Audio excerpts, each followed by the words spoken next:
আলোচনা শোনাবো।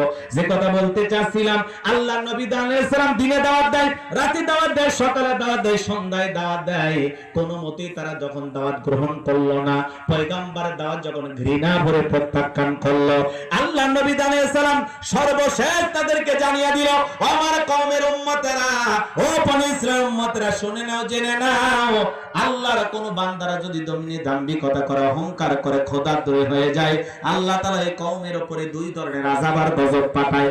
এক নাম্বার হলো আসমান জমিনের আযাব আর গজব দিয়ে আল্লাহ তাদেরকে ধ্বংস করে দেয়, না হয় তাদের ভাগ্যে জালেম শাসক পাঠাইয়া দেয়। কথা কি বোঝে? নেতা হবে যেমন, দেশ এদিক খেয়াল করেন, জনগণ হবে যেমন, দেশের নেতাও হবে তেমন। কথা কয়, আপনি যদি ভালো হন, আপনার নেতাও ভালো হবে।